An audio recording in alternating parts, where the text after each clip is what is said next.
ଓଡ଼ିଶାର ରହସ୍ୟମୟୀ କୋଣାର୍କ ମନ୍ଦିର। ନିଖୁଣ ଭାବରେ ଏଠାରେ ଅନେକ କଳାକୃତି ରହିଅଛି। ଏହି ମନ୍ଦିରରେ ପୂଜା ନିଷେଧ। ମନ୍ଦିର ତିଆରି ଠାରୁ ଏହାର ମୁଖ୍ୟ ଦ୍ୱାର ବନ୍ଦ ରହିଅଛି। ଏଠାରେ ଦେଖିପାରୁଥିବେ ଛୋଟ ଛୋଟ କଳାକୃତି ଗୁଡ଼ିକୁ ଏହା କାମସୂତ୍ରର ଅଙ୍ଗଭଙ୍ଗୀକୁ ପ୍ରଦର୍ଶନ କରୁଅଛି।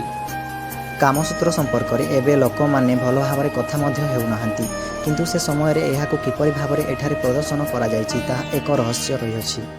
ଏଠାରେ ଦେଖାଯାଉଥିବା ଚକ ସେ ସମୟରେ ଏକ ସମୟ ସୂଚକ ଭାବରେ ବ୍ୟବହୃତ ହେଉଥିଲା। ଚାଲନ୍ତୁ ଆଗକୁ ଜାଣିବା ଏହି ମନ୍ଦିରର ସମସ୍ତ ରହସ୍ୟ ଗୁଡ଼ିକୁ ଏବଂ ଅନେକ ତଥ୍ୟ ଗୁଡ଼ିକୁ।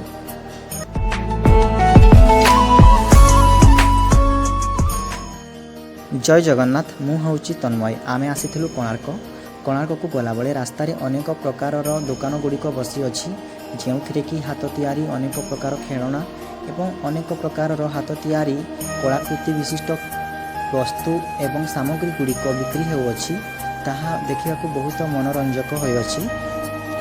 ଆଗକୁ ଯେତିକି ଆମେ ଯାଉଛୁ ସେତିକି ଅନେକ ପ୍ରକାରର ବସ୍ତୁ ଆମକୁ ଦେଖିବାକୁ ମିଳୁଛି। ଆପଣମାନେ ଦେଖିପାରୁଥିବେ ଏଠାରେ ଅନେକ ପ୍ରକାରର ହାତ ତିଆରି ବସ୍ତୁ ଗୁଡ଼ିକୁ। ଏହା ବ୍ୟତୀତ ଭଗବାନଙ୍କର ମୂର୍ତ୍ତି ଏବଂ କୋଣାର୍କ ମନ୍ଦିରର ଛୋଟ ଛୋଟ ଆକୃତିର ମୂର୍ତ୍ତି ଗୁଡ଼ିକୁ ମଧ୍ୟ ଏଠାରେ ବିକ୍ରି କରାଯାଉଥିଲା। ଏବେ ଆମେ କୋଣାର୍କ ମନ୍ଦିର ସାମ୍ନାରେ ପହଞ୍ଚିଗଲୁଣି। ଏହି କୋଣାର୍କ ମନ୍ଦିର ବିଷୟରେ ଯଦି ଆପଣ କିଛି ଜାଣିଥିବେ ତେବେ ଆପଣଙ୍କୁ ନିଶ୍ଚୟ ଜଣାଥିବ କି ଏହାକୁ ଲାଙ୍ଗୁଳା ନରସିଂହ ଦେବ ତାଙ୍କ ସମୟରେ 1250 ଖ୍ରୀଷ୍ଟାବ୍ଦ ସମୟରେ ସେ ଏହାକୁ ନିର୍ମାଣ କରାଇଥିଲେ। 1200 ବଢ଼େଇଙ୍କ ସହାୟତାରେ ଏହି ମନ୍ଦିରଟିକୁ ତିଆରି କରାଯାଉଥିଲା, କିନ୍ତୁ ଶେଷରେ ଏହି ମନ୍ଦିରର ଚୂଳଟିକୁ କେହି ମାରି ପାରିନଥିଲେ। ଶେଷରେ ମୁଖ୍ୟ କାରିଗରଙ୍କ ପୁତ୍ର ଧର୍ମପଦ ଏହି ମନ୍ଦିରର ଚୂଳକୁ ମାରିଥିଲେ। ସେ ଚୂଳକୁ ମାରିସାରି ମନ୍ଦିର ଉପରୁ ସମୁଦ୍ରକୁ ଡେଇଁପଡ଼ି ଆତ୍ମହତ୍ୟା କରିଥିଲେ। ସେହି ଦିନଠାରୁ ମନ୍ଦିରକୁ ବନ୍ଦ କରାଯାଇ ପୂଜା ନିଷେଧ କରାଯାଇଥିଲା। ସେ ସମୟରେ ମନ୍ଦିର ପାଖରେ ସମୁଦ୍ର ରହିଥିଲା। ସମୁଦ୍ର ଉପରେ ଏହି ମନ୍ଦିରଟିକୁ ତିଆରି କରାଯାଇଥିଲା, କିନ୍ତୁ ଏବେ ସମୁଦ୍ର ଧୀରେ ଧୀରେ ପଛକୁ ଚାଲିଗଲାଣି। ଦେଖିବାକୁ ଗଲେ ଏହି ମନ୍ଦିରରେ ଅନେକ ଛୋଟ ଛୋଟ ରହସ୍ୟ ଗୁଡ଼ିକ ରହିଅଛି, ଯାହା ଆଜି ପର୍ଯ୍ୟନ୍ତ ତା'ର କିଛି ସନ୍ଧାନ ମିଳିନାହିଁ। ଏହି ମନ୍ଦିରକୁ ଏକ ରଥ ଆକୃତିରେ ତିଆରି କରାଯାଇଥିଲା। ଏଠାରେ ଅନେକ ଚକ ରହିଅଛି, ସାମ୍ନାରେ ଘୋଡ଼ା ରହିଅଛନ୍ତି, କିନ୍ତୁ ଧୀରେ ଧୀରେ ବହୁତ ବର୍ଷ ହୋଇଗଲାଣି, ତେଣୁ ଏହି ମନ୍ଦିର ଧୀରେ ଧୀରେ ନଷ୍ଟ ହେବାରେ ଲାଗିଛି। ତା'ର ପଥର ଗୁଡ଼ିକ ଧୀରେ ଧୀରେ ଖସିବାରେ ଲାଗିଛି।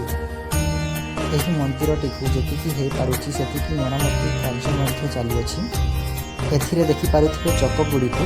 ଏହି ଚକ ଗୁଡ଼ିକ ସେ ସମୟରେ ସମୟ ସୂଚକ ଭାବରେ ବ୍ୟବହୃତ ହେଉଥିଲା। ସୂର୍ଯ୍ୟ କିରଣର ଛାଇ ଛଉ ହିସାବରେ ପଡ଼ୁଥିଲା, ସେହି ହିସାବରେ ସମୟକୁ ଜାଣିପାରୁଥିଲେ। ଏଠାରେ ଦେଖିପାରୁଥିବେ ଏହି ଆକୃତି କଳାକୃତି ଗୁଡ଼ିକୁ, ଯାହାକି କାମସୂତ୍ରର ପ୍ରଦର୍ଶନ କରୁଅଛି। ଏହି କାମସୂତ୍ରକୁ ଆଜି ସମୟରେ ଲୋକମାନେ ଭଲ ଭାବରେ କଥା ମଧ୍ୟ ହେଉନାହାନ୍ତି, କିନ୍ତୁ ସେ ସମୟରେ ଏହି ମନ୍ଦିରରେ କିଭଳି ଭାବରେ ଏହାକୁ ପ୍ରଦର୍ଶନ କରାଯାଇଛି ତାହା ଏକ ରହସ୍ୟପୂର୍ଣ୍ଣ କଥା।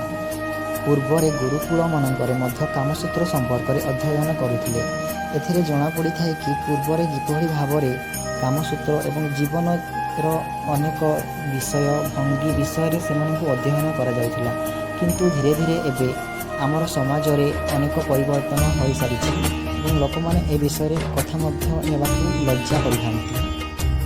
ଆମ ଭାରତରେ ଅନେକ ବିଦେଶୀୟମାନଙ୍କର ଶାସନ ହେତୁ ଆମ ସମାଜରେ ଅନେକ ଚିନ୍ତାଧାରାର ପରିବର୍ତ୍ତନ ଏବଂ ସଂସ୍କୃତିର ଅନେକ ପରିବର୍ତ୍ତନ ଘଟିଛି ବୋଲି ଜଣାପଡ଼ିଥାଏ। ପୂର୍ବରେ ଲୋକମାନଙ୍କୁ ଜୀବନ ଜୀଇବାର ଶିକ୍ଷା ଦିଆଯାଉଥିଲା। ଦୁର୍ଭାଗ୍ୟବଶତଃ ଏହା ଏବେ ପରିବର୍ତ୍ତନ ହୋଇସାରିଛି। ଏହି ସମସ୍ତ ପୁରାତନ କଳାକୃତି ଗୁଡ଼ିକରୁ ହିଁ ଆମ ପୂର୍ବ ସମାଜର କଳା ସଂସ୍କୃତି ଏବଂ କାର୍ଯ୍ୟ ସମ୍ପର୍କରେ ଅନେକ କିଛି ଜାଣିବାକୁ ମିଳିଥାଏ। ଏହାକୁ ସୂର୍ଯ୍ୟ ମନ୍ଦିର ମଧ୍ୟ କୁହାଯାଏ। ଏହି ମନ୍ଦିରରେ ସୂର୍ଯ୍ୟର ପ୍ରଥମ କିରଣ ଆସି ପଡ଼ିଥାଏ। ଏହି ମନ୍ଦିରରେ ଅନେକ ରହସ୍ୟ ଏପରି ଲୁଚି ରହିଅଛି, ଯାହାକି ଆଜି ପର୍ଯ୍ୟନ୍ତ ଜଣାପଡ଼ିନାହିଁ। ଆପଣମାନେ ବି ନିଶ୍ଚୟ ଏହି ରହସ୍ୟମୟ ମନ୍ଦିରକୁ ଦେଖିବାକୁ ନିଶ୍ଚୟ ଆସନ୍ତୁ ଏବଂ ଭିଡ଼ିଓଟି ଯଦି ଆପଣଙ୍କୁ ଭଲ ଲାଗିଲା ତେବେ ଏହି ଭିଡ଼ିଓଟିକୁ ଲାଇକ୍, କମେଣ୍ଟ, ସେୟାର ଏବଂ ଚ୍ୟାନେଲଟିକୁ ସବସ୍କ୍ରାଇବ୍ କରିଦିଅନ୍ତୁ, କାରଣ ଏହିଭଳି କିଛି ନୂଆ ଇଣ୍ଟରେଷ୍ଟିଂ ଭିଡ଼ିଓ ସହ ଆପଣଙ୍କ ସହ ପୁଣି ଥରେ ଦେଖା ହେବା।